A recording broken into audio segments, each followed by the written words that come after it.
This private board will and has already served as a log of past events for future selves to record, and a guide of future events for past selves to follow.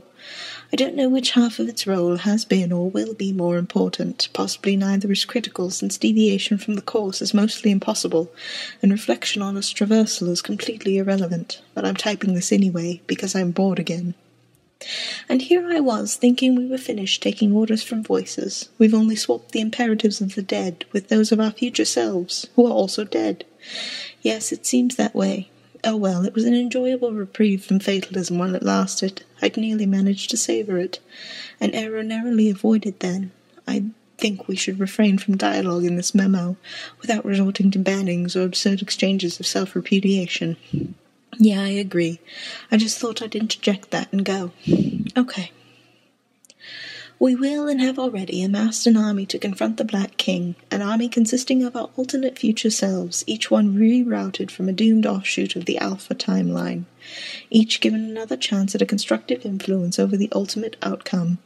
By the way, if you didn't know already, a future self returning to the past from a doomed timeline will always be slated for imminent destruction herself. It's one of the rules, and the unfortunate reality is this will, and has already been, a mass suicide mission. Or would be, and already would have been, if we weren't already dead. Mobilizing ourselves in such numbers would be required to neutralize the King's psychic attacks. It would take our combined concentration to dampen the abilities he inherited from Gulbgalib, without the cumulative effort of our doomed reserves, without the heightened mental and physical endurance of our robotic vessels, without the untimely demise we all shared before this began.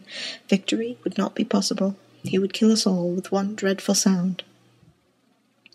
I don't know if it was just bad luck, or an extension of the curse Karkat insists he brought on us, that led to the incidental and unfortuitous prototyping of Feferi's powerful Lusus, without which the battle would have posed little challenge. I think it was more likely just another inevitability, a product of collusion between the disparate forces at play, a bargain struck between what Skya knows already and what the gods demand up front. Together they orchestrate trials sufficient to ensure that in overcoming them we would be proven worthy of inheriting the ultimate reward. Ribbit. Whoops.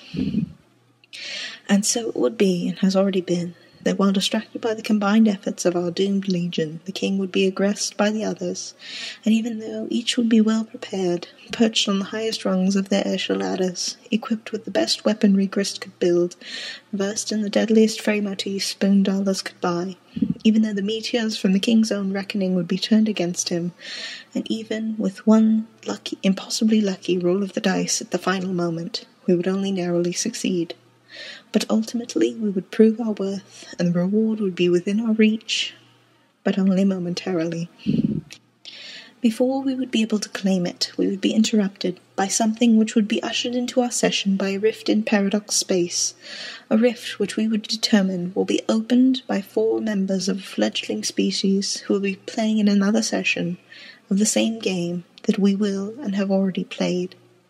Their rift will lead to the great undoing, without necessarily causing it, not directly. Such rifts are themselves supposedly benign, useful even. They are catalogued phenomena within the game itself, with the provided means of creating them and a wide range of scenarios for which it might be prudent to do so. The Inciposphere locals have a more formal term for them. They typically refer to such a rift as a scratch. The direct effects of a scratch are limited to the session invoking it. We would not experience or observe those effects from our session, but we would experience the consequences, in the form of that which prevented us from claiming our reward, he whose hand would be forced by the scratch to emerge from hiding.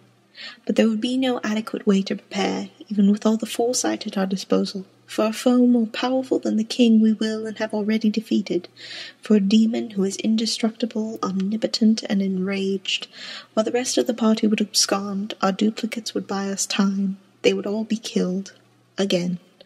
All except for me. This is just as well, I suppose. What would we do with all those copies anyway? We would return to the site of our hatching, so to speak, where we would hide, amidst a veil depleted by the reckoning, and wait, drifting in the wide orbit of our soon-to-be null session, banished from the universe we left behind, and yet, in being denied the ultimate reward, we would be barred from entry into the universe we created.